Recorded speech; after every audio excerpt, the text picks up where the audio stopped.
आदितरतश्चार्धेष्वभिज्ञस्वराट्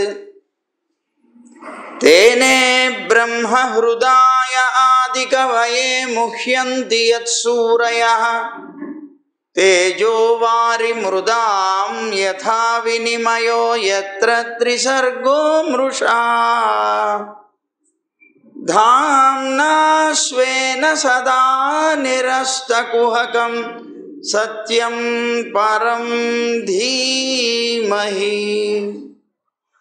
धर्मः प्रोज्झितकैतवोऽत्र परमो निर्मत्सराणां सतां वेद्यं वास्तवमत्र वस्तु शिवदं तापत्रयोन्मूलनम् श्रीमद्भागवते महामुनिकृते किं वा परैरीश्वरः सद्यो हृद्यवरुध्यतेऽत्र कृतिभिः शुश्रूषुभिस्तक्षणात् नारायणं नमस्कृत्य नरं चैव नरोत्तमं देवीं सरस्वतीं व्यासं ततो जयमुदीरयेत्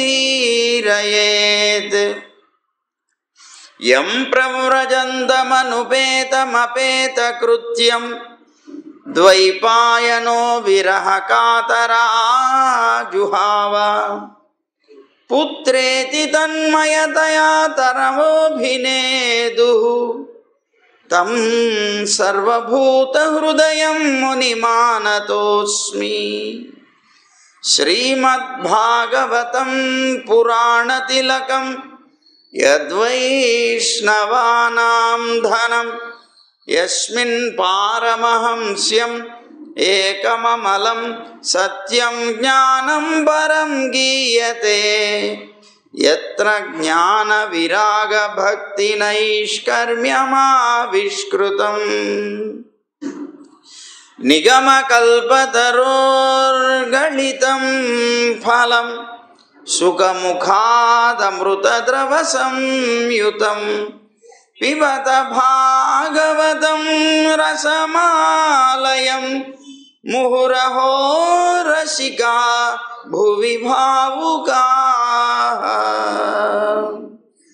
ज्ञानानन्दमयं देवं निर्मलस्फटिकाकृतिम् आधारं सर्वविद्यानां हयग्रीवमुपास्महे श्रीरङ्गसिंहगिरिदेशिकपादसेवा प्राप्ताखिल द्रविडवेदरहस्य जातं श्रीगौतमान्वयजमाश्रितभागधेयं गोपालदेशिकमहं शरणं प्रपद्ये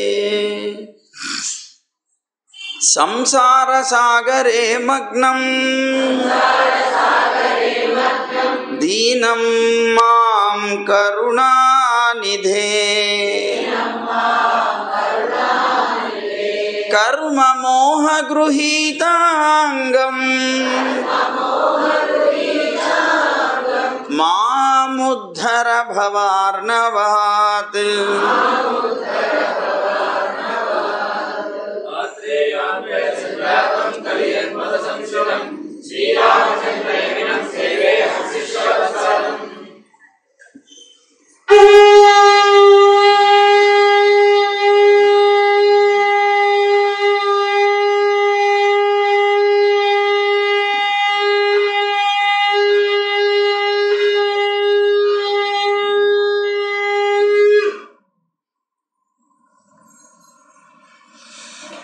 జై గోవింద.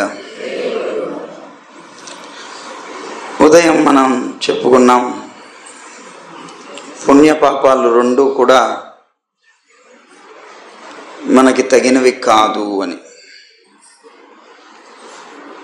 అయితే ఇక ప్రస్తుతానికి కనుక వస్తే ఈ పుణ్యపాప ఫల రూపమైనటువంటిదే ఈ పెద్ద కొండ చిలువ. అజగర రూపంలో వచ్చింది అదే అన్నమాట. అది ఎప్పుడూ కూడా మనని మింగివేయాలని ప్రయత్నం చేస్తుంది. ఆ కష్టం నుంచి మనం సురక్షితంగా బయటపడాలి అని అంటే జగద్రక్షకుడైనటువంటి పరమాత్మ నారాయణుని యందు పరిపూర్ణమైనటువంటి విశ్వాసంతో శరణాగతి చేయాలి. అది ఒక్కటి తప్ప మార్గం ఇంకొకటి ఏది లేదు. కానీ సహజంగా మనకి కష్టకాలంలో మాత్రమే భగవంతుడు జ్ఞాపకం వస్తాడు. సుఖంలో మన వెంట ఉండేటువంటిది అహంకారం. సుఖంలో మన వెంట ఎప్పుడూ కూడా అహంకారం ఉంటుంది, దుఃఖంలో పరమాత్మ ఉంటాడు. కనుక ఆ అహంకారం అనేటువంటిది సుఖంలో మన వెంట ఉండి మన యొక్క నాశనానికి కారణమవుతుంది. పాపి అయినటువంటి వాడు ఎప్పుడూ కూడా సుఖాన్ని పొందలేడు. దుఃఖం అనేటువంటిది పాపఫలం, సుఖం అనేటువంటిది పుణ్యఫలం. అయితే నువ్వు పాపం చేసేటప్పుడు, లోకంలో ఒక వ్యక్తి తాను పాపం చేసేటప్పుడు ఎవరి అనుమతి తీసుకోకుండానే స్వతంత్రంగా తాను పాపం చేసేస్తాడు. పాపకర్మ చేసేప్పుడు ఎవరి అనుమతిని తాను పొందడు, స్వతంత్రంగా చేస్తాడు. కానీ ఒక పుణ్యకర్మ చేయవలసి వస్తే మాత్రం మా తండ్రి గారి అనుమతి కావాలి, మా తల్లి గారి అనుమతి కావాలి, మా భార్య అనుమతి కావాలి, వీళ్ళందరూ కాకపోతే నా పిల్లలు అంగీకరించకపోతే నేనేమి చేయలేనండి అని ఒక పుణ్యకర్మకి మాత్రం ఇన్ని రకాల వంకలు చెప్పుకుంటారు. దానికి అనుమతి కావాలి. కానీ పాపకర్మ ఎవరు అనుమతి తీసుకోడు, భయంకరమైనటువంటి పాపాలు చేస్తారు.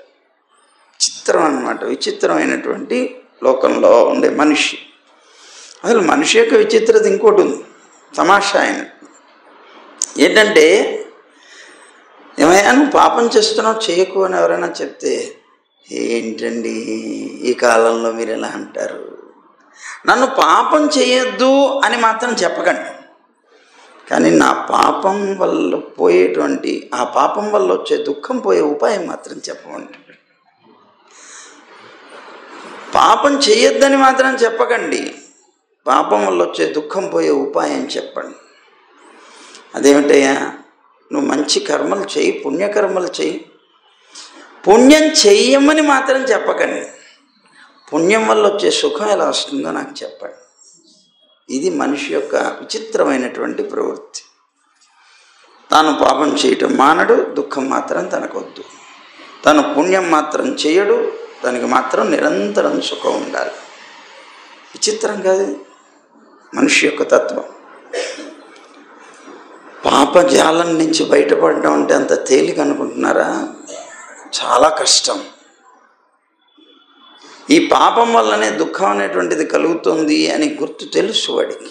మనకి ఇంతకుముందు సుఖమహర్షి చెప్పాడు, నాయన లోకంలో తనకు సంబంధించినటువంటి బంధువర్గాన్ని అన్నీ చూస్తూ ఉన్నా కూడా ఈ విచిత్రమైనటువంటి మనిషికి వాళ్ళందరూ శాశ్వతం కాదు అని కళ్ళతో చూస్తున్నాడు. తాను ఉన్న వాళ్ళందరూ రేపో మాపో పోతూనే ఉన్నారు, తన కంటితో తాను చూస్తూ కూడా ఈ వ్యామోహం చావడం లేదన్నాడు సుఖమహర్షి. ఎంత ఆశ్చర్యం! అబ్బాయి, మనం పుణ్యాన్ని వృద్ధిపరచుకుంటే తప్ప పాపం యొక్క తీవ్రత తగ్గదు. కనుక పుణ్యాన్ని వృద్ధిపరచుకోవాలి. ఈ పాప పుణ్యాలు రెండు కూడాను త్రికరణాలతోనే చేస్తాం. మనం 3 ఇంద్రియాలతోనే చేస్తాం, మనస్సు, వాక్కు, కాయం. అయినప్పటికీ వీటిలో ఏది గొప్పది? ఏ ఇంద్రియంతో చేసేటువంటిది పాపం ఎక్కువ అనేటువంటిది ఆలోచిస్తే మానవుడు శరీరంతో కంటే నాలుకతో ఎక్కువ చేస్తాట పాపం. ఎక్కువ నాలుకతో అంటే వాక్కుతో ఎక్కువ చేయడం అంటే ఏమిటి? ఎక్కువ దూషణ చేస్తాడు. దూషించడం అనేటువంటిది ఎక్కువ మహాపాపం అన్నమాట.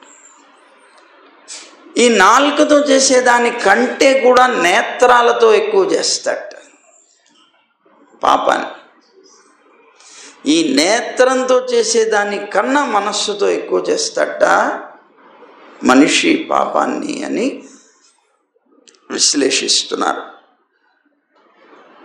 అసలు నీ ఇంద్రియాలు అనేటువంటి పాత్రలలో భక్తి అనేటువంటి రసాన్ని గనక ఎప్పుడైతే నింపుతావో అప్పుడు ఈ పాపాలన్నీ నాశనం అవుతాయి. ఇందాక మనం చెప్పుకున్నాం, సంచిత పాపాలన్నీ నాశనం కావాలి.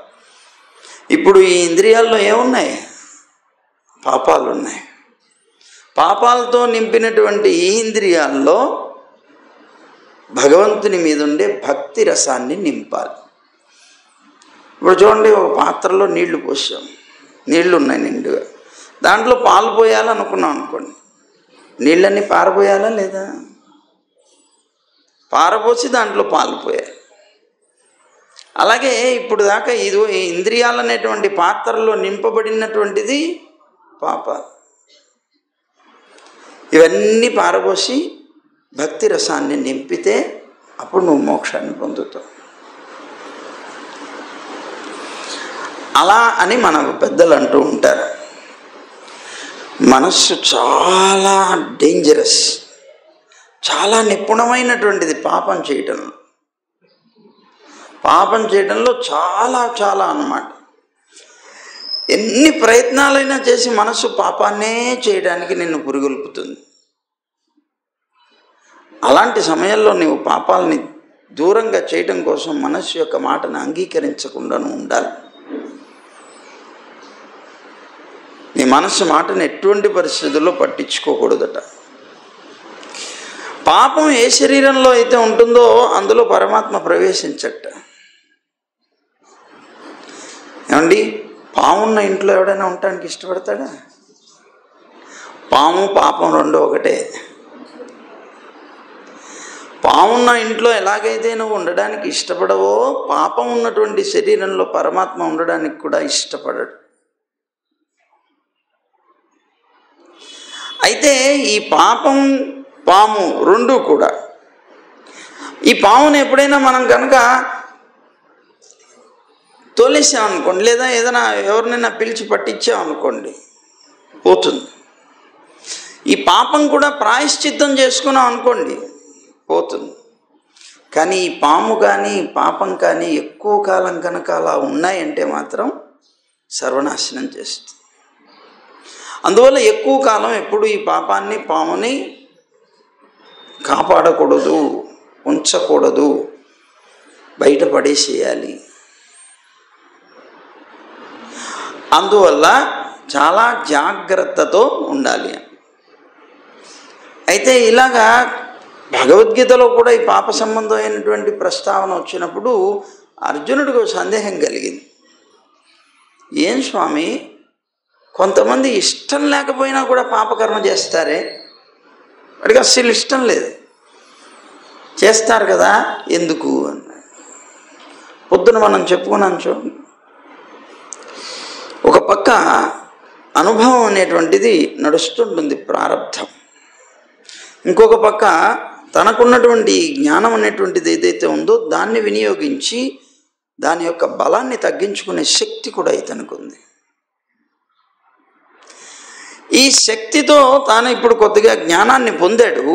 ఈ జ్ఞానం పొందిన తర్వాత ఇది పాపం తెలిసింది. తెలిసిన తర్వాత దాని మీద ఇష్టపడలేదు. ఆ పాపం చేయాలనే ఇష్టం పోయింది.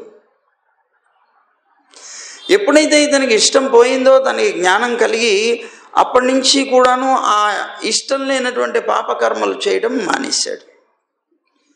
కానీ ఇతనికి ఇష్టం లేకపోయినా బలవంతంగా పాపకర్మ చేయవలసి వస్తుంది. ఒక్కొక్కసారి చూడండి, మీకు ఇష్టం ఉండదు, ఇష్టం లేని కార్యం చేయవలసి వస్తుంటుంది, కష్టంగా అయినా చేస్తారు. పాపం ఎందుకు ఇంత బలవంతంగా ఎందుకు చేయాలి? నీకు ఇష్టం లేనప్పుడు ఏమో తెలియదు, ఏదో శక్తి నన్ను తోస్తోంది,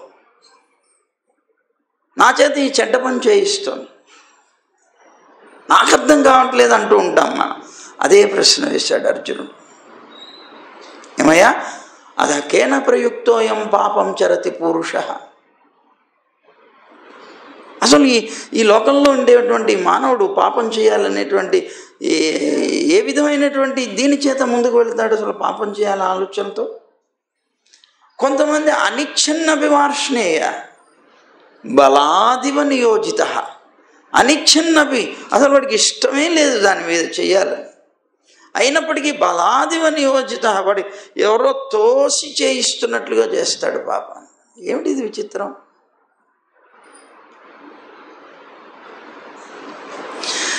అంటే దానికే సమాధానం చెప్పాడు. మనం చెప్పుకున్నాం చూడండి, కామయేష క్రోధయేష, ఇది ప్రారబ్ధ వాసన బలం చేత చేస్తే.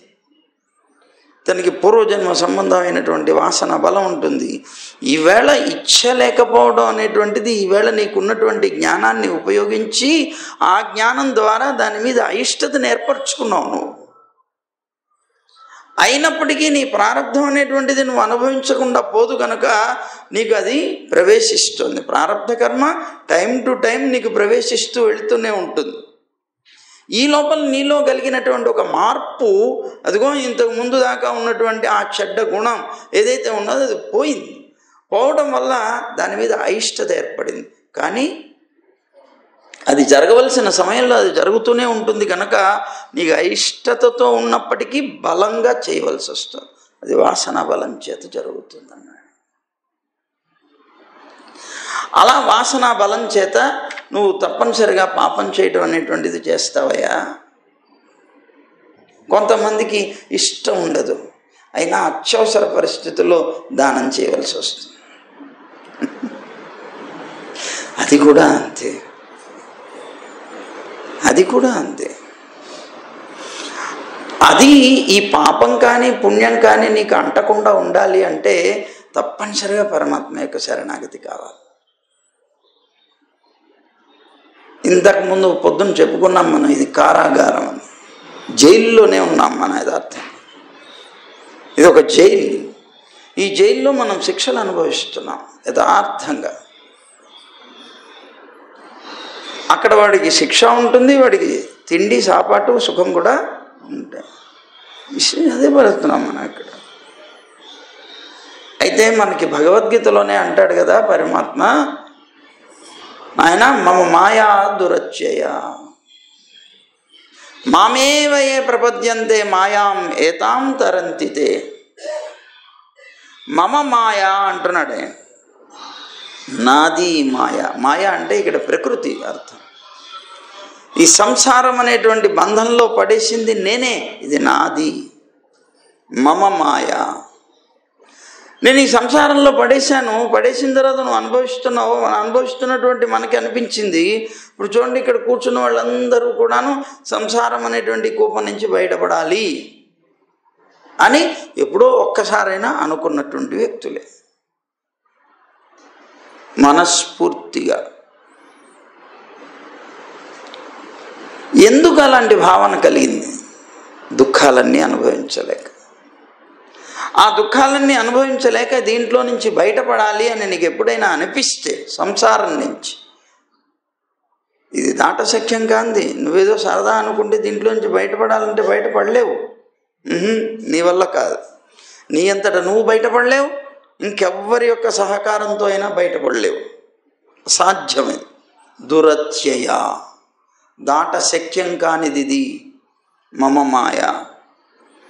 ఒకవేళ దాటాలని కనుక నీకు కోరిక కలిగితే మామేవ ఏ ప్రపద్యంతే మాయాం ఏతాం తరంతితే, నన్నే కనుక నువ్వు శరణాగతి చేసావా, నేను ఈ మాయ నుంచి దాటించేస్తాను, నేనే దాటిస్తానన్నాడు. ఎందుకు? మమ మాయ, నాది. ఇందులో నేను వేసింది నేనే, తీసే అధికారం కూడా నాదే. దీనికే మాకు మా ఆచార్యులు ఒక చిన్న ఉదాహరణ చెప్తారు, లౌకిక ఉదాహరణ, బాగా అర్థం కావడం కోసం. ఏమిటి ఆ లౌకిక ఉదాహరణ? ఎవడో ఒక చిన్న దొంగతనం చేశాడు, వాడిని పోలీసులు పట్టుకున్నారు. పట్టుకున్న తర్వాత అతన్ని తీసుకొని వెళ్ళి కోర్టులో నిలబెట్టారు. కోర్టు వాడు ఏం చేస్తాడు? శిక్ష వేస్తాడు. అతను చేసినటువంటి ఆ దోషం యొక్క తీవ్రతను బట్టి అతనికి శిక్ష పడుతుంది. అతనికి శిక్ష వేశారు. దగ్గర దగ్గర 3-4 సంవత్సరాలు 5 సంవత్సరాలు జైలు శిక్ష పడింది. జైల్లో ఉన్నాడు వాడు. ఈ కష్టాలన్నీ బాగా జైల్లో ఉన్నటువంటి వాళ్ళు పెట్టే ఉప్పుకూడు లేకపోతే తన్నులు ఇట్ట అవన్నీ కూడా పడుతూ అనుకున్నాడు, చీచి నేను ఎందుకు ఇలాంటి పని చేశాను, నేను ఇలా కనుక చేయకపోతే అందరిలాగా స్వేచ్ఛగా లోకంలో తిరిగేవాడిని కదా, సుఖంగా బతికేవాడిని కదా, అనవసరంగా నేను తప్పు పని చేసి ఇలా అయ్యానే అని కొద్దిగా రియలైజ్ అయ్యాడు. అలా రియలైజ్ అయినటువంటి తాను మంచిగా ఉండడం ప్రవర్తించాడు. ఈ చెడ్డ గుణం వల్ల నేను ఇట్లాంటి శిక్ష పడ్డాను, ఈ చెడ్డ గుణాన్ని ఇంకా అసలు పూర్తిగా వదిలేయాలని మంచిగా ఉండడం ప్రవర్తించాడు. చాలా మంచిగా ప్రవర్తిస్తున్నటువంటి ఇతన్ని చూశారు అక్కడ ఉండేటువంటి అధికారులు. తను కొద్దిగా బాగుపడినట్టున్నాడే, మంచి మార్గంలోకి వచ్చినట్టున్నాడే అనిపించింది వాళ్ళకి. అనిపించి వెంటనే వాళ్ళకు చిన్న ఐడియా వచ్చింది. ఇలాంటి వాడిని చూపించి మిగిలిన ఖైదీలను కూడా బాగు చేయొచ్చు అనుకొని ఒకరోజు ఇతన్ని తీసుకొచ్చి ఒక పెద్ద స్టేజ్ మీద మహా సన్మానం చేశారు. వీడికి గొప్ప సన్మానం చేసి ఇతని గురించి నలుగురికి బ్రహ్మాండంగా చెప్పారు మైకులో. ఏమని, వీడు చూసారా, వీడు దొంగ అయినా వాడు వచ్చిన తర్వాత ఈ కష్టాలన్నీ కూడా ఇలా వస్తాయని తెలుసుకొని కష్టాలు లేకుండా స్వేచ్ఛగా లోకంలో బ్రతకగలిగేటువంటి స్థితిని కోల్పోయాను అని జ్ఞానం తెచ్చుకొని ఇంకెప్పుడు ఇలాంటి తప్పుడు పనులు చేయకూడదని ఒక నిర్ణయంతో బతుకుతున్నాడు. వీడు మంచివాడు, మారాడు. అలాగే మీరు కూడా నేర్చుకోండి, మీరు కూడా బాగుపడండి అని వాళ్ళు ఏదో చెప్పారు.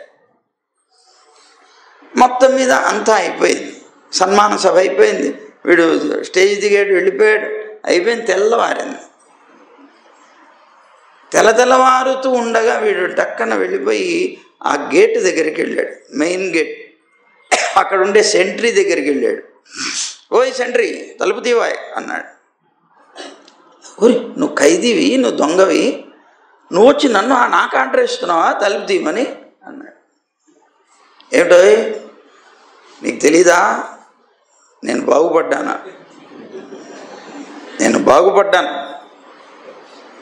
అయితే నిన్న రాత్రి నాకు సన్మానం కూడా జరిగింది, నీకు తెలీదా మాత్రం అన్నాడు. ఓహో, నువ్వే నా వ్యక్తివి అన్నాడు. అవును, నేనే. అయితే ఏమంటావు అన్నాడు.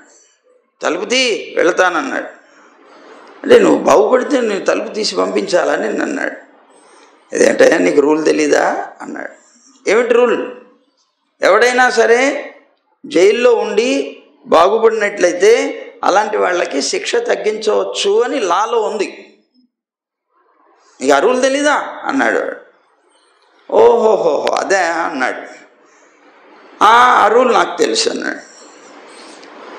అందుకే తలుపు తీయమంటున్నా, వెళ్ళిపోతాను అన్నాడు. వెర్రివాడా, ఎవడైనా బాగుపడితే వాడికి శిక్ష తగ్గించవచ్చు అని లా ఉన్నది, కానీ నన్ను పంపించమని లా లేదు. వాడు ఎవడైనా వస్తే డోరు తీసి ఖైదీని బయటికి పంపించే లా నాకు లేదు నాన్న. నేను తీయడానికి అర్హుడిని కాదు. ఎవరైనా పెద్ద అధికారులతో చెప్పు, వాళ్ళు ఏమన్నా సరే అంటే తీస్తానన్నాడు. అప్పుడు వాడు వెళ్ళి పై అధికారిని అడిగాడు. నా పరిధిలోది కాదన్నాడు అతను. ఇంకో పై అధికారి నా పరిధిలోది కాదన్నాడు. మరి ఎవరిదండి ఇది?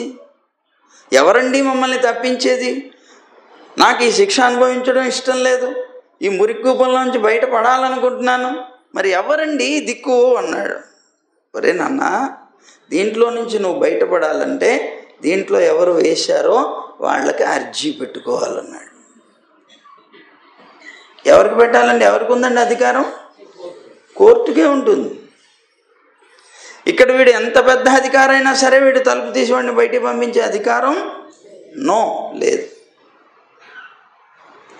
ఎవరైతే వేశారో వాడికి మాత్రమే వీడిని బయటికి పంపించే అధికారం ఉంటుంది. కనుక కోర్టుకు పెట్టుకో, కావాలంటే మేము నీకు రికమెండ్ చేస్తాం, రికమెండేషన్ లెటర్ ఇస్తాం, అంత మాత్రమే మా పవర్, బయటికి పంపించడానికి మాకు పవర్ లేదు. ఇది గుర్తుపెట్టుకోండి. ఇక్కడ పరమాత్మ మమ మాయ అంటున్నాడు. ఇది నాది ఈ ప్రకృతి, దీంట్లో నిన్ను వేసింది నేను. నువ్వు ఎంతమంది దగ్గరికైనా వెళ్ళు, నీకు మాత్రం సంసారం నుంచి విముక్తి కలగదు. నీ అంతటా నువ్వు ప్రయత్నం చేసినా, నీ ఇతరులని ఆశ్రయించినా నువ్వు మళ్ళీ ఎట్లాగైనా సరే తిరిగి నా దగ్గరికే రావాలి, నాకే అర్జీ పెట్టుకోవాలి. కావాలంటే వాళ్ళందరూ కూడా నాకు రికమెండ్ చేయడానికి పనికి వస్తారు. ఇంకెవరైనా ఆశ్రయించే వాళ్ళ రికమెండేషన్ వరకు మాత్రమే పనికొస్తారు. కానీ రక్షించడానికి, నిన్ను తీసుకువెళ్ళి మోక్షంలో పడేయడానికి మాత్రం ఎవ్వరికీ అధికారం లేదు అని పరమాత్మ చెప్తూ మమ మాయా దురత్యయ, అందుకని దురత్యయ అన్నాడు. దాటశక్యము కానిది. దాటశక్యం కానిదంటే నీ అంతట నువ్వు కానీ ఇతరుల యొక్క సహకారంతో కానీ దాటలేవు. ఏం చేయాలప్పుడు? మామేవయే ప్రపద్యంతే, నన్నే శరణాగతి చేయాలి. మాయామేతాం తరంతితే, నేనే దాటించేస్తాను. మహాసముద్రం ఇది, సంసార సముద్రం, దీన్ని దాటలేవు. కానీ నేను నీకు గోష్పాదం చేస్తాను. అంటే గోవు అడుగు వేస్తే పడే గుంట ఉంటుందే, అంతదైపోతుంది నేను కనుక సంకల్పిస్తే, సులువుగా దాటిపోగలుగుతాను అని పరమాత్మ చెప్తున్నాడు. అందువల్ల ఈ పాపం పుణ్యం అని చెప్పబడేటువంటి ఈ రెండు కూడా మనం పోగొట్టుకుంటే తప్ప మోక్షం రాదు. ఈ రెండు పోవాలి అంటే మనం చేయవలసింది పరమాత్మ యొక్క శరణాగతి. పరమాత్మ అంటే నారాయణుడు, జ్ఞాపకం పెట్టుకో. నారాయణుని శరణాగతి చేస్తే తప్ప ఎవ్వరికీ కూడా గతి లేదు అని ఇందులో స్పష్టంగా భగవద్గీతలో పరమాత్మ చెప్తున్నాడు. మామేవయే ప్రపద్యంతే అనేది చాలా స్పష్టంగా చెప్తున్నాడు. మాం ఏవా, ఆ ఏవకారంతో బల్ల గుద్ది చెప్తున్నాడు. నన్నే, నన్నే అంటే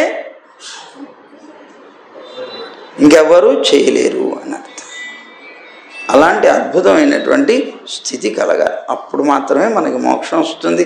అప్పుడు మాత్రమే ఆ పాపం అని చెప్పబడేటువంటి కొండ చెలువ నోట్లోకి వెళ్ళినా కూడా వీళ్ళందరూ చేసిందేమిటి?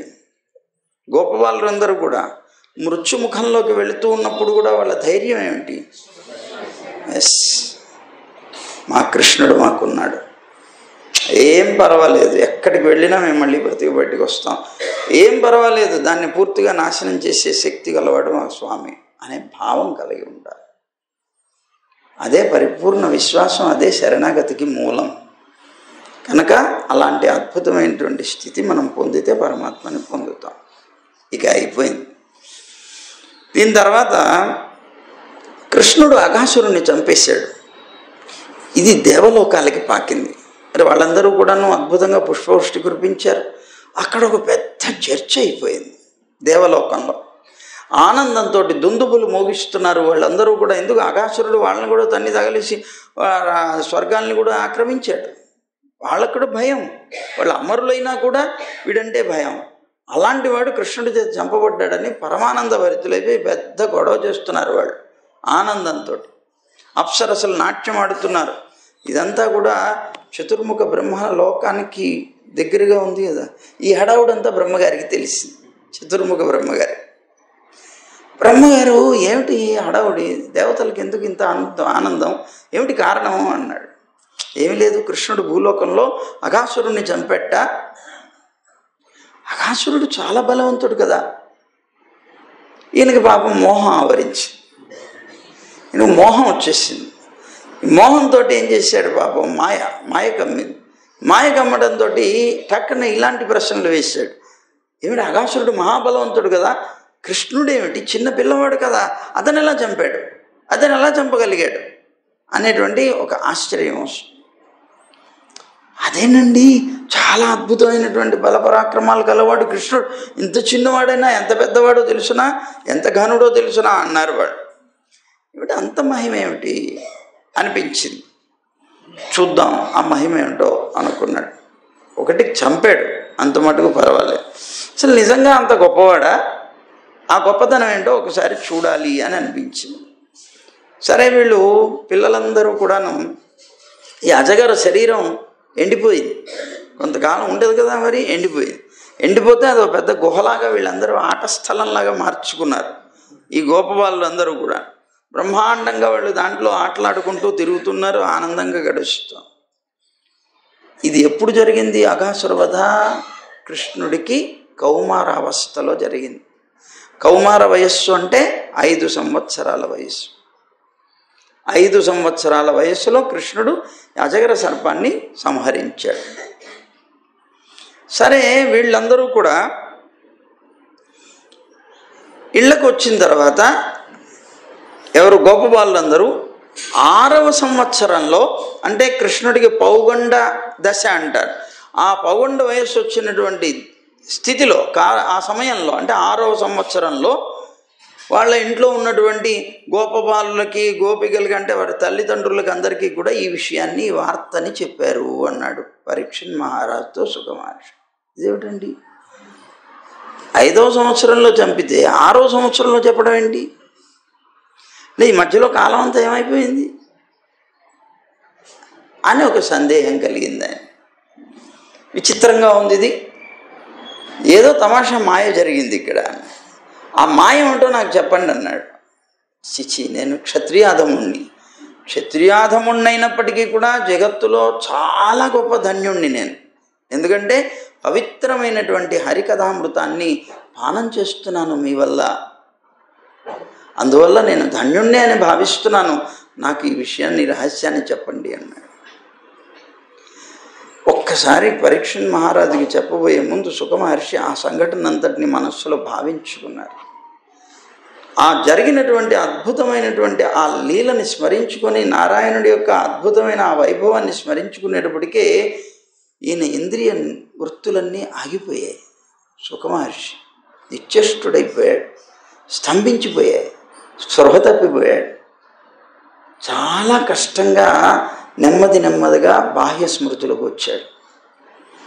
వచ్చి అప్పుడు పరీక్షిత్ మహారాజుకి చెప్పడం ప్రారంభించాట.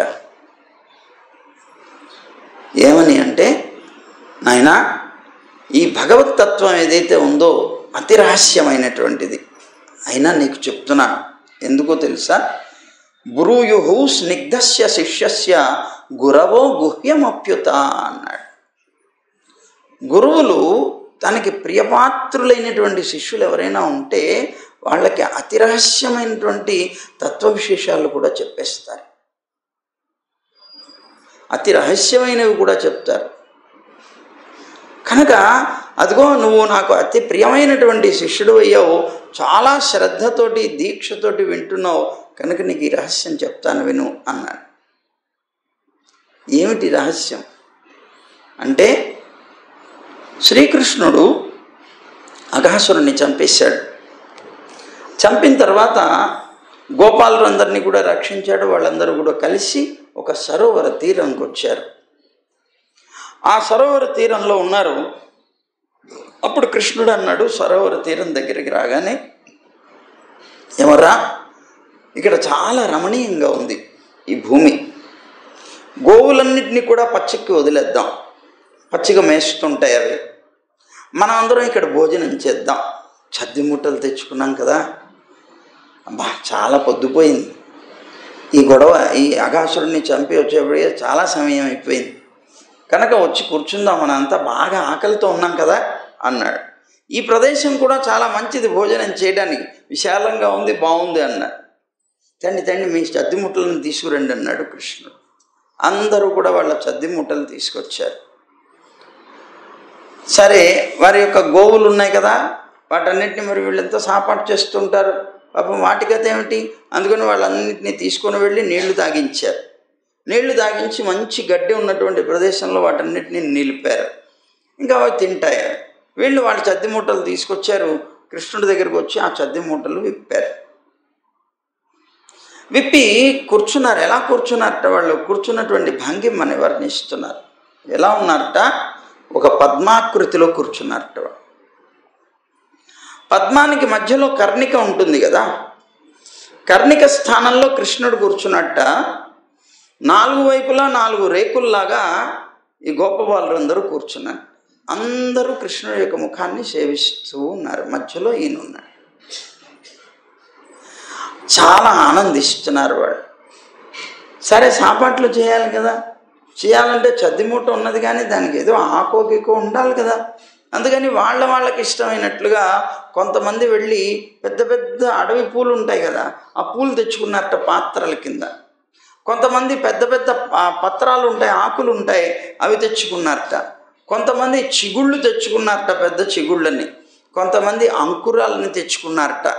కొంతమంది ఎండిపోయిన పండ్లు ఉంటాయి కదా, దాని డొల్లలు ఉంటాయి, అవి తెచ్చుకున్నారట ఆహారానికి. అందరూ కూడా తెచ్చుకొని భోజన పాత్రలాగా పెట్టుకొని వాళ్ళ ఇళ్లల్లో నుంచి తెచ్చుకున్నటువంటి అన్నం, కూర, పప్పు, ఇంకా మిఠాయిలు ఏవో ఉంటాయి కదా, అవన్నీ కూడా వడ్డించుకున్నారట. మా అమ్మగారు ఇచ్చేసారు తెలుసా అంటూ అందరూ ఒక్కొక్కళ్ళగా చూపించుకుంటున్నారు. చూపించుకొని ఇదో లడ్డు లడ్డు అంటున్నట్ట వాళ్ళందరూ లొట్టలేస్తున్నారట. కృష్ణుడు కూడా అలాగే వాళ్ళందరి ఎంగిళ్ళు తాను తింటున్నట్ట, వాళ్ళందరికీ తన ఎంగిళ్ళు పెడుతున్నట్ట. అలా అందమైన ఆనందంగా వాళ్ళు చాలా భోగ్యంగా వాళ్ళందరూ కూడా ఆహారం తీసుకుంటున్నారు. కృష్ణుడు ఒక వెన్న ముద్ద చేతిలో, వెన్న ముద్ద కాదు పెరుగు ముద్ద, పెరుగు అన్నం, పెరుగుతో కలిపినటువంటి అన్నపు ముద్దని చేతిలో పెట్టుకున్నట్టు ఆయన తినేది ఎలా తింటాడో, అసలు ఎలా ఉన్నాడు అని కృష్ణుడిని వర్ణిస్తున్నారు ఇక్కడ. ఈ వీళ్ళందరి మధ్యలో ఈ కర్ణికలో ఉన్నటువంటి కృష్ణుడు ఎలా ఉన్నాడు. బిభ్రద్వేణుం జఠరపటయో శృంగవేత్రే చ కక్షే వామే పాణౌ మసృణకబళం తత్ఫలాన్యంగుళీషు తిష్టన్మధ్యే స్వపరిసుహృదో హాసయన్నర్మభిస్వైః స్వర్గే లోకే మిషతి భుభుజే యజ్ఞభుగ్బాలకేళిః. ఎట్లా ఉన్నట్ట, బిభ్రద్వేణుం జఠరపటయో, సాపాటు చేసేటప్పుడు ఒంటి మీద బట్ట ఉండకూడదు, ఇక్కడ ఈ పై భాగంలో బట్ట ఉండకూడదు. ఈ పైన కప్పుకున్నటువంటి వస్త్రాన్ని నడుముకి చుట్టుకొని సాపాటు చేయాలి. కానీ మనకి ఇవాళ అవన్నీ పోయాయి. పైన బట్టతోనే తినేస్తాం. చొక్కా ప్యాంటు షర్టు వేసుకుంటారు, బయట నుంచి వస్తారు, రాగానే కాళ్ళు చేతులు కడుక్కుంటారు, లేకపోతే వచ్చేస్తారు, కూర్చుంటారు, తినేస్తారు. ఎప్పుడు సాపాటు చేసేటప్పుడు ఈ పైన వస్త్రం ఉండకూడదు. కృష్ణుడు కూడా తాను తీసుకునేటప్పుడు దాన్ని నడుముకి బిగించాడు.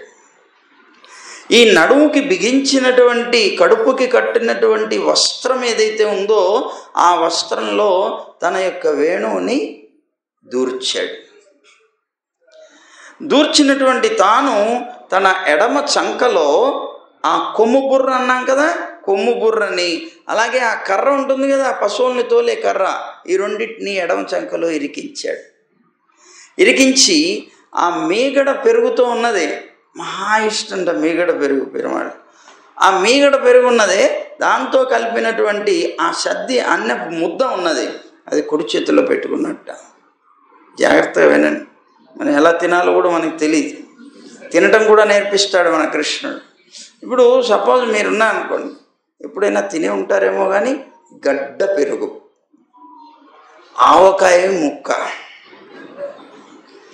ఆ గడ్డ పెరుగులో ఆవకాయ ముక్క వేసుకొని తింటే అబ్బా స్వర్గానికి బెత్తడే.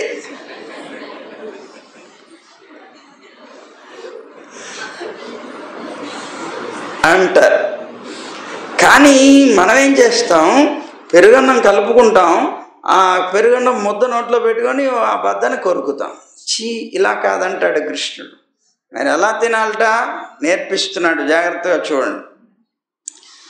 ఎట్లాట, ఆ ఉన్నటువంటి ముద్ద చేతిలో పెట్టుకోవాలి, ఆ ఉన్నటువంటి మామిడికాయ బద్దలు ఉంటాయే అవి వేళ్లలో ఇరికించాలి, ఒక్కొక్క వేలు సందన ఒక్కొక్కటి ఇరికించాలి. ఈ ఉన్నటువంటి పెరుగు ముద్ద అలా తింటాం, అలా కొరకడం.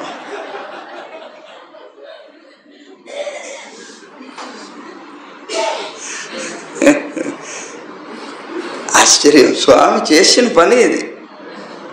ఇలా పెట్టుకున్నట్ట, అలా పెట్టుకొని అలా అలా తినేది. అది ఆ ఒక్కొక్క వేళ్ళలో మధ్యలో ఒక్కొక్క ముక్క ఉండాలి, ఒక ముక్క పెట్టుకొని అది ఏదో ఇట్టా అనుకొని పీక్కొని. నో, అట్లా కాదట. పోతన గారు చాలా అందంగా రాస్తారు ఈ పద్యాన్ని, ఈ శ్లోకానికి చాలా అందమైనటువంటి కడుపు నిండుగా గట్టిన వలువలో లాలిత వంశనాళంబు జొనిపి విమల శృంగంబున వేత్రదండంబును జారి రాణికడా చంక నిరికి మీగడ పెరుగున మేళవించిన చల్ది ముద్దడాపలి చేతమునయనునిచి చెలరేగి కొసరి తెచ్చిన ఊరుగాయలు వ్రేళ్ల సందుల నెల్ల వెలయ నిరికి.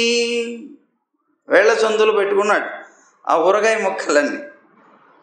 సంగడీల నడుమ చక్కన కూర్చుండి నర్మ భాషణముల నగవు మెరసి.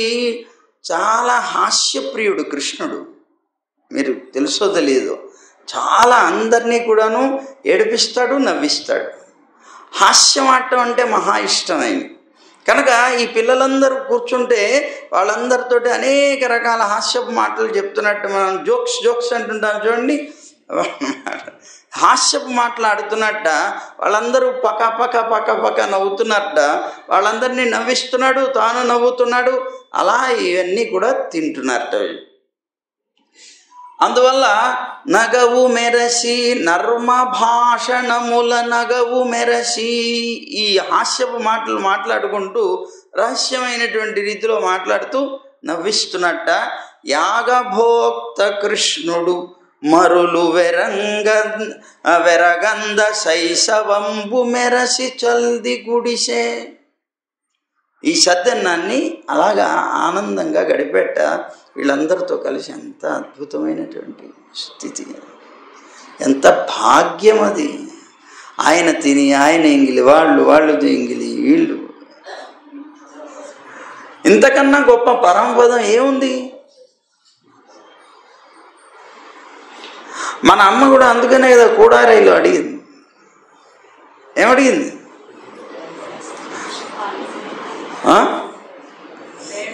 చెప్పండి. ముషంగై వశివారా కూడిరుందు కుళిరుందు అంటుంది. ఇదే అన్నమాట ఈ ఘట్టాన్ని. మేము ఆ ఉన్నటువంటి పాయసాన్నాన్ని చేతిలో పెట్టుకుంటే చేతి నుంచి ఆ నెయ్యి కారుతూ ఉండగా కూడిరుందు, నీతో పాటుగా కూర్చొని, అంటే వీళ్ళందరూ కూర్చున్నారు చూడండి, అలాగా నీతో పాటు కలిసి ఇరుందు ఉండి కుళిరుందు ఆనందించాలి అవి తింటూ అనుభవిస్తూ. ఎవరికి కలుగుతుంది? ఎంత భాగ్యవంతులు గోపబాలు. అక్కడ చూస్తే రేపల్లెలో గోపికలు గొప్పవాళ్ళు, భాగ్యవంతులు. ఇక్కడ చూస్తే గోపబాలు భాగ్యవంతులు. అసలు రేపల్లె బృందావనే భాగ్యం. అలాంటి అద్భుతమైనటువంటి ఆ బృందావనంలో వీళ్ళందరూ కలిసి ఆనందంగా తింటుంటే దూరంగా మేస్తున్నాయి గోవులన్నీ. అలా తింటూ ఉండగా సడన్గా అక్కడ ఉండేటువంటి ఒక గోపబాలుడికి గుర్తొచ్చింది. అలా చూస్తే పశువులు కనిపించట్లేదు, గోవులు కనిపించట్లేదు. ఓ కృష్ణ గోవులు లేవు అన్నాడు పాపం. అనగానే చూశారు, నిజంగానే గోవులన్నీ కనిపించట్లేదు అక్కడ. అవి ఎక్కడికైనా మేయడానికి వెళ్ళిపోయినాయేమో. అందుకని కృష్ణుడు అన్నాడు కదా, ఏం పర్వాలేదు, భయపడకండి అన్నాడు. భయానికి భయం కలిగించేవాడిని నేనున్నాను, నీకెందుకు భయం, పర్వాలేదు కూర్చోండి అన్నాడు. నేను వెళ్ళొస్తాను, మీరందరూ హాయిగా సాపాటు చేస్తూ ఉండండి అని చేతిలో ఆ ముద్ద ఉన్నది, వెన్న ముద్ద, అదే పెరుగు ముద్ద, ఆ ముద్దతో పాటే వెళ్ళాడు. ఆ ముద్ద అలాగే పెట్టుకొని అప్పుడప్పుడు కొద్దిగా అట్లా తింటూ నెమ్మదిగా బయలుదేరి వెళ్ళి వెతుకుతున్నాడు గోవత్సాలని. ఆ దూడల్ని వెతకడం కోసం తిరుగుతున్నాడు బాబు. అయితే చతుర్ముఖ బ్రహ్మ ఉన్నాడు కదా, ఈయన పాపం పరీక్షించాలనుకున్నాడు. ఈయన ఏంటి అసలు, ఈయన అఘాసురుణ్ణి చంపాడంటే ఈయన ఏమిటి అంత గొప్పవాడా అసలు ఏమిటి అని ఆయన మాయ చేత మోహితుడై ఉన్నాడు. ఈయన్ని పరీక్షించాలనుకున్నాడు. అనుకున్నటువంటి వ్యక్తి ఏం చేశాడు, ఈయన గోవుల కోసం వెతుకుతూ ఉంటే, అంటే అక్కడ గోవులనేమో ఆయన ముందు మాయం చేశాడు. అవి కనిపించట్లేదని వెతుకుతూ కృష్ణుడు అక్కడికి వచ్చేటప్పటికే ఈ పిల్లల్ని మాయం చేశాడు, ఇద్దరిని మాయం చేశాడు. కృష్ణుడు వెతుకుతూ వెళ్తున్నాడు. ఆ ప్రతి గోవు యొక్క పేరు పెట్టి పిలుస్తున్నాడు. ఆ పేర్లు పెట్టి పిలుస్తూ పిలుస్తూ పిలుస్తూ తిరిగి తిరిగి తిరిగి ఎక్కడ కనిపించకపోతే చివరికి తాను మళ్ళీ అంతా వెతికి వెతికి ఇక్కడికి వచ్చాడు. పిలిస్తే పిల్లలు కనిపించలేరు. అరే వీళ్ళందరూ ఏమైపోయారు అనుకున్నాడు. ఆశ్చర్యంగా ఉందే, ఇదేమిటి ఇంత తమాషాగా ఎవరు చేస్తున్నారబ్బా అనుకొని, అతను త్రికాలదర్శి కదా మరి పరమాత్మ, ఒక్కసారి దివ్య దృష్టితో చేశారు. ఓహోహో తాతగారా అనుకున్నాడు.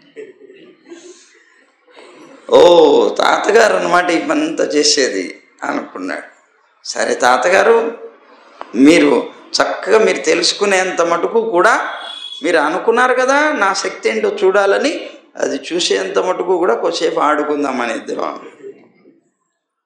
తాతగారితో ఆడుకోవడం మొదలుపెట్టాడు.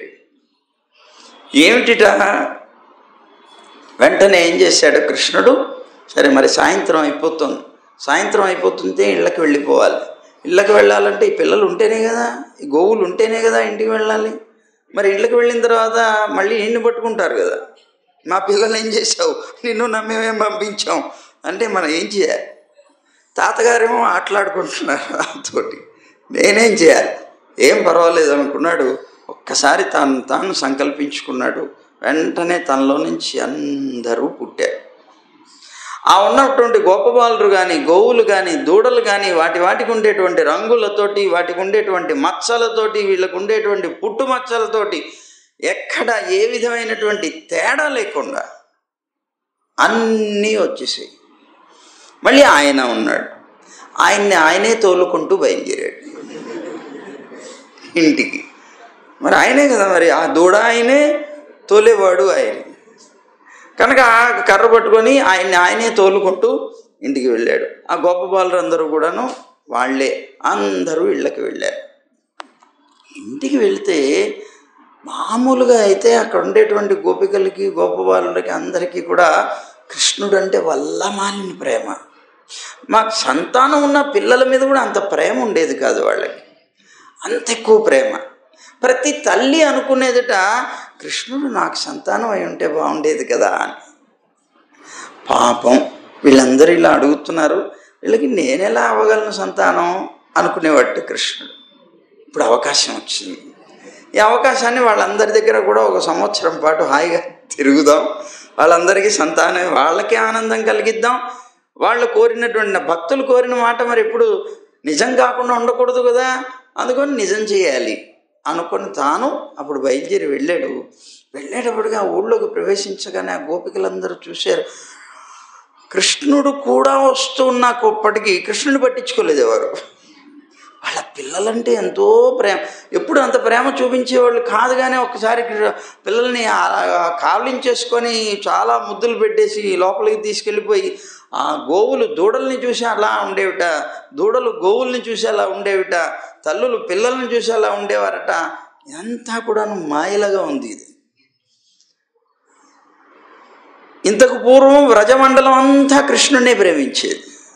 ఇప్పుడు ఎవరికి వాళ్ళు వాళ్ళ పిల్లల్ని ప్రేమిస్తున్నారు, కృష్ణుని పట్టించుకునే వాళ్ళు లేరు. ఇట్లా అయిపోయింది.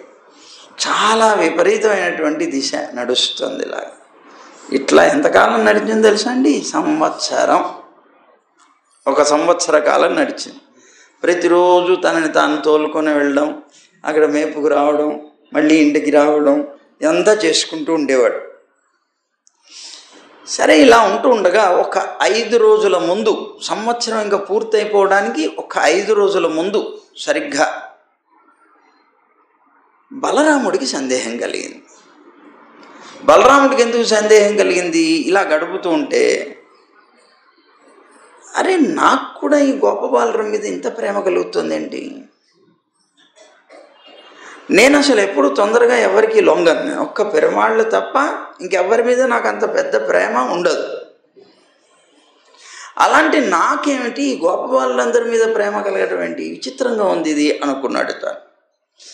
అరే గోవుల్ని చూస్తే గోవత్సాలన్నీ పరిగెట్టుకుంటూ వెళ్ళిపోతున్నాయి. కృష్ణ ఆ గోవుల దగ్గర పాలు తాగుతున్నాయి, ఎంతో ఆప్యాయంగా వాటిని చూస్తున్నాయి అవి. ఇంతకుముందు ఆ గోవులకు కూడా కృష్ణుడు అంటే ఇష్టం. ఆ గోవు దూడ పాలు తాగుతున్నా కృష్ణుడు వస్తే పక్కే తోసేది, కాలుతో తన్నేది అది. కృష్ణుడు వచ్చి పాలు తాగేవాట. అంత ప్రియంగా ఉండేవి. ఇప్పుడు గోవత్సాల మీద అంత ప్రేమను చూపిస్తున్నాయి, ఏమిటి విచిత్రం అనుకున్నాడు పాపం. అనుకున్నటువంటి తాను సర్వాత్మస్వరూపుడైనటువంటి పరమాత్మ మీద, నాకు వ్రజవాసులకి ఉన్నట్లుగా ఈ ప్రేమ ఈ బాలుర మీద వత్సాల మీద కూడా కలుగుతోంది అంటే ఎవరైనా మాయ చేశారేమో అని ఆలోచన వచ్చిందిట. అసలు ఈ మాయ ఎలాంటిది? అసలు దేవతలు చేశారా, మనుషులు చేశారా, లేదా అసురులు చేశారా? ఈ మాయ ఎవరు చేసి ఉంటారు అని ఆలోచించాట. చిట్ట చివరికి అతనికి అనిపించిందిట, ఆయనకి నా మీద మాయ ప్రయోగం చేయడం ఎవరు చేయగలరు? ఇది మాయాధీశ్వరుడైనటువంటి కృష్ణుడు తప్ప ఇంకెవ్వరూ నా మీద మాయని ప్రయోగించలేరు. ఎవ్వరి మాయకి లొంగనటువంటి వాడిని కదా నేను. మరి నా మీద ఎవరు తిప్ప అంటే ఇప్పుడు కృష్ణుడే మాయ చేశాడు అని తెలిసి అర్థం చేసుకున్నాడు. ఓహో, అయితే కృష్ణుడే చేశాడనమాట అనుకొని వెంటనే ఆయనకున్నటువంటి జ్ఞానచక్షుతో చూశాడు. ఏమిటి వీళ్ళందరి మీద ఇంత ప్రేమ కలగడానికి కారణం? చూస్తే అందరూ కూడాను సాక్షాత్తు కృష్ణుడిగానే కనిపించారు. వీళ్ళు అయ్య బాబు, ఇదేమిటి ఇంత పెద్దమయ్యా, ఇంతకాలం నేను తెలుసుకోలేకపోయాను. అమ్మో, కృష్ణుడు నన్ను కూడా మహామాయ చేశాడే అనుకున్నాడు బాబు. అనుకుని వెంటనే కృష్ణుడు దగ్గరికి వెళ్ళాడు బలరాముడు. బలరాముడు వెళ్ళి, కృష్ణ, నేను ఇంతకు పూర్వం విన్నది దేవతా శ్రేష్ఠులైనటువంటి గరుడు మొదలైనటువంటి వాళ్ళందరూ కూడాను గోపాలురు అని, అలాగే నారదుడు మొదలైనటువంటి మహర్షులైనటువంటి వారందరూ గోవత్సాలు అని విన్నానే. ఆయా రూపాల్లో వాళ్ళందరూ కూడా వచ్చారు ఇక్కడికి అని నేను విన్నాను కదా. మరి ఇవాళ ఏమిటి అలా కనిపించట్లేదు? వీటన్నిటిలో నిన్నే చూస్తున్నాను నేను, నాకు అర్థం కావట్లేదు ఏమిటిది అన్నాడు. ఏమిటి దీనికి ఏమైనా మాయ, ఏం మాయ చేసావు, అసలు ఏమిటి కారణం అని అడిగాడు. ఏమీ లేదని నవ్వాడు పాప. లేదు, నువ్వు చెప్పాలి నాకు, ఏం చేసావు, ఎందుకు జరిగింది ఇది అని అడిగితే అప్పుడు చెప్పాడు అంతా వృత్తాంతం చేసి. ఇదంతా తాతగారి పని, మంది కాదు. ఈ తాతగారు అలా చేయబట్టి మరి ఇంట్లో వీళ్ళందరూ గొడవ చేస్తారు. ఆయన ఎంతకాలం దాస్తాడో మనకి తెలియదు కదా. అంతకాలం దాచినంతకాలం మరి ఇక్కడ లేకపోతే నన్ను పట్టుకుంటారు వీళ్ళందరూ, అందుకోసం అని చెప్పి నేను ఇన్ని రూపాలు ఎత్తి వచ్చానయ్యా అన్నాడు. ఓహో, రహస్యం ఇదే అని చెప్పి అప్పుడు అనుకున్నాడు. సరే, ఈ లోపల చతుర్ముఖ బ్రహ్మ యొక్క కాలమాన ప్రకారంగా ఒక త్రుటి కాలం గడిచింది. త్రుటి, ఆయన త్రుటి కాలం మనకి సంవత్సరం అయింది. ఏమండి, వెంటనే త్రుటి కాలం అయిన తర్వాత ఒక్కసారి అలా చూసేట కిందకి. నేను అపహరించాను కదా, ఏం చేస్తున్నాడు కృష్ణుడు అని చూస్తే పిల్లలందరూ ఉన్నారట అక్కడ. తాను అపహరించిన పిల్లలందరూ అక్కడ ఉన్నారు, గోవులు ఉన్నాయి. ఇంతకుముందు ఎలా ఉందో అలాగే ఉంది. ఇదేమిటి, నేను అందరినీ అపహరించానే, మళ్ళీ వీళ్ళందరూ ఎక్కడి నుంచి ఇలా వచ్చేసారేమిటి అని కృష్ణుడు ఏమన్నా తీసుకెళ్ళిపోయాడా? నిజంగా అంత శక్తి గలవాడా? నేను దాచిపెడితే తీసుకెళ్ళగలిగేటువంటి శక్తి ఎవరికి ఉంది లోకంలో? అందుకని ఒకసారి మళ్ళీ పైకి చూశాడు, అక్కడ వాళ్ళు అక్కడే ఉన్నట్టు. ఇదేమిటమ్మా ఆశ్చర్యం వేసింది పాపం చతుర్ముఖ బ్రహ్మగారికి. ఆయన ఆలోచించి చివరికి అనుకున్నట్ట, మొత్తం ఒకసారి తన దివ్య దృష్టితో చూశాట. ఇక్కడున్న పిల్లలు ఎవరు, అక్కడున్న పిల్లలు ఎవరు, వీళ్ళు నిజమా వాళ్ళు నిజమా? ఆయనకే అయోమయం అయిపోయింది. వెంటనే తను చూస్తే ఈ కింద ఉన్నటువంటి పిల్లలందరూ కృష్ణుడి రూపంలో కనిపించారు, నారాయణ రూపంలో కనిపించారు. ఆ మాయాశయ్య మీద ఉన్నటువంటి వాళ్ళందరూ అక్కడే ఉన్నారట. అప్పుడు వెంటనే ఇతనట, తాను స్వయంగా మోహం లేనివాడే చతుర్ముఖ బ్రహ్మ కూడా మోహపడ్డు ఇప్పుడు కూడా తొందరగా. అయినా కూడా బ్రహ్మ విశ్వమోహనుడైనటువంటి మాయాపతి అయినటువంటి పరమాత్మనే మోహపరచాలని ప్రయత్నం చేస్తే చటుక్కున ఆయన మాయలో పడిపోయాడు బాబు. ఆయన్ని మాయపుర్చాలనుకొని ఈయన మాయపడ్డాడు. ఏమండి, మంచు కురిసింది, రాత్రి చీకటి. ఈ మంచు కురిస్తే దట్టంగా వ్యాపిస్తే అంధకారం వస్తుంది కదా. ఏమండి, ఈ అంధకారం మామూలుగా వచ్చేటువంటి అంధకారాన్ని పోగొట్టగలదా? పోగొట్టలేదు, ఇంకా దట్టం చేస్తుంది దాన్ని కదా. మరి అలా చేస్తుంది. అలాగే పగలున్నది, సూర్యుడు బాగా మంచి ప్రకాశంతో ఉన్నాడు. ఆ సమయంలో మిణుగురు పురుగులు వచ్చినాయి. ఆ మిణుగురు పురుగులు తన యొక్క వెలుగుతో తిరుగుతూ ఉన్నాయి. సూర్యుడి యొక్క కాంతి వెలుగు ముందు అవి ఏమవుతాయి? పనికిరానివి అవుతాయి, తిరస్కరింపబడతాయి. అలాగే విష్ణువు మాయాపతి అయితే, మాయాపతి అయినటువంటి ఆ విష్ణు నారాయణుణ్ణి కూడా ఈయనేదో మాయను ప్రయోగించాలనుకొని ఆయన యొక్క సామర్థ్యం అంతా కూడా నాశనం అయిపోయిన తర్వాత అప్పుడు కళ్ళు తెరుచుకున్నాడు. ఆయన తెరుచుకొని వెంటనే తాను అనుకున్నట్ట సమస్తమైనటువంటి గోవత్సాలు కానీ గోపబాలకులు కానీ వీళ్ళందరినీ ఎలా దర్శించాడో చూపిస్తున్నారు ఇందులో. అతను ఎలా దర్శించట? శ్యామ వర్ణంలో ఉన్నారట, వాళ్ళు నల్లని వర్ణంలో ఉన్నారట, పీతాంబరాలు ధరించి ఉన్నారట. అలాగే వారందరూ కూడా చతుర్భుజాలతో ఉన్నారట, శంఖ చక్ర గదా పద్మాలతో ఉన్నారట. వాళ్ళ శిరస్సులో కిరీటాలు ఉన్నాయట, అలాగే కుండలాలు ఉన్నాయట చెవులకి, అలాగే వక్షస్థలంలో హారాలు ఉన్నాయట, కంఠంలో వనమాల ప్రకాశిస్తోందట, దక్షిణ వక్షస్థలంలో పైభాగంలో శ్రీవత్సం అనేటువంటి పుట్టుమచ్చ కనిపిస్తోందట. ఇలా పాదాలకి వలయాలు, అలాగే చేతులకి వలయాలు అంటే కంకణాలు, ఇవన్నీ కూడా ఉన్నాయట, ఉంగరాలు ఉన్నాయట. శిరస్సు నుంచి పాదాల వరకు కూడా తులసి యొక్క మాలతో నిండిపోయి ఉన్నదట. వెన్నెల్లాంటి అద్భుతమైనటువంటి చిరునవ్వుతో ఉన్నారట అందరూ కూడా. సత్వగుణం చేత దయాస్వభావం కలిగినటువంటి చల్లని చూపులు కలిగినటువంటి వాళ్ళై ఉన్నారట. ఇలా ఉన్నటువంటి వారిని బ్రహ్మాది స్తంభ పర్యంతము కూడా ఆ ఉన్నటువంటి రూపంలో ఎవరైతే ఉన్నారో వాళ్ళని, బ్రహ్మ నుంచి స్తంభం అంటే గడ్డి పరక వరకు కూడా మొత్తం అందరూ కూడాను రూపాలు ధరించి ఆయన్ని స్తోత్రం చేస్తున్నట్లు కనిపించింది. ఎవరెవరట? అణిమ, మన అష్టసిద్ధులు అంటుంటారు చూడండి, అణిమ, మహిమ, లఘిమ, గరిమ, ప్రాప్తి, ప్రాకామ్యం, ఈశత్వం, వశ్యత్వం అనేటువంటివి ఏవైతే అష్టసిద్ధులు ఉన్నాయో, అలాగే యోగమాయుడితో పాటుగా జ్ఞాన, ఇచ్ఛ, క్రియాశక్తులు, మహత్తు, బుద్ధి, మనస్సు, అహంకారంతో పాటు పంచభూతాలు, పంచ జ్ఞానేంద్రియాలు, పంచ తన్మాత్రలు అనేటువంటి 24 తత్వాలు, సత్వరజస్తమో గుణాలు, భగవంతుని యొక్క మహిమ చేత నశించిపోయినటువంటి స్వతంత్ర భావం కలిగినటువంటి కాలం కూడా పరమాత్మకి వశమై ఉండేటువంటిది. అలాంటి స్వభావం, సంస్కారం, కామం, కర్మ, గుణాలు, ఇలా అన్నీ కూడా వాటి యొక్క మూర్తివంతాలుగా అంటే రూపాన్ని ధరించినటువంటివిగా ఉండి పరమాత్మల్ని ఆ ఉన్నటువంటి రూపాలన్నింటినీ ఉపాసిస్తూ కనిపించినట చతుర్ముఖ బ్రహ్మకి. వేదాంత విజ్ఞానం కలిగినటువంటి మహానుభావులైనటువంటి బ్రహ్మవేత్తలకు కూడా తెలియనటువంటి విధంగా ప్రకాశిస్తున్నటువంటి ఆ బ్రహ్మకి, ఆ ప్రకాశిస్తున్నటువంటి ఈ మూర్తులు ఆ బ్రహ్మకి కనిపించారట. ఆ పరమాత్మని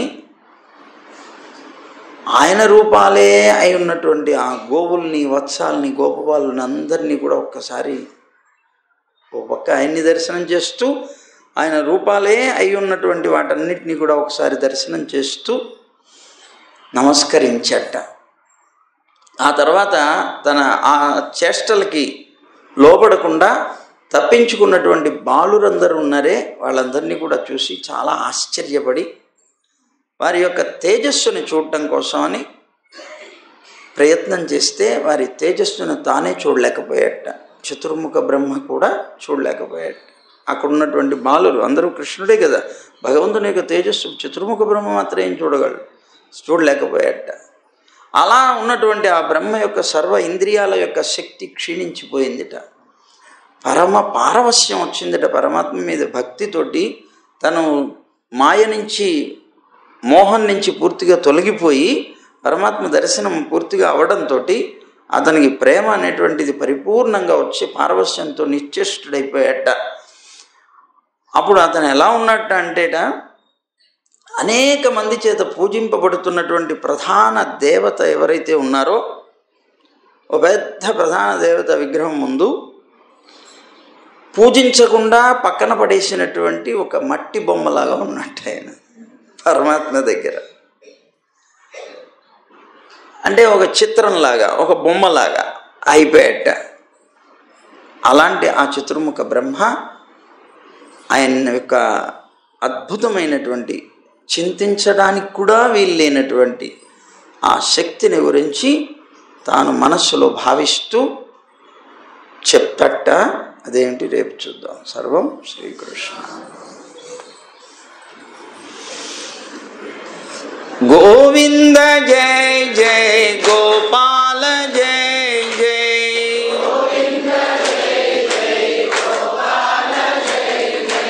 రాధారమణ హరి గోవింద జయ జయ,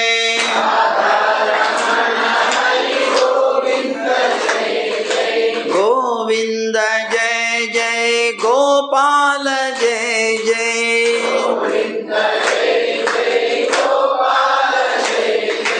రాధారమణ హరి గోవింద జయ జయ,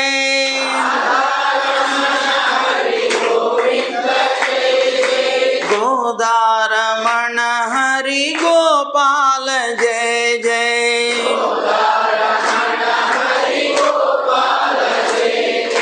గోవింద గోవింద గోవింద జయ జయ,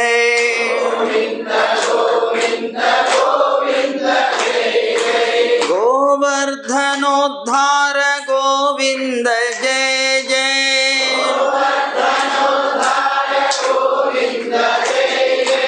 గోపీ మనోహర ముకుంద జయ జయ,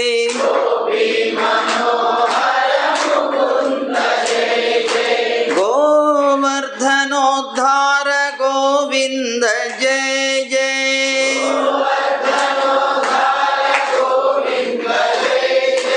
గోపీ మనోహర ముకుంద జయ జయ,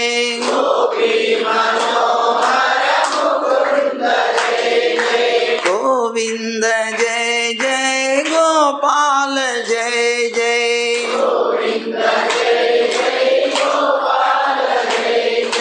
గోవింద జయ జయ గోపాల జయ జయ,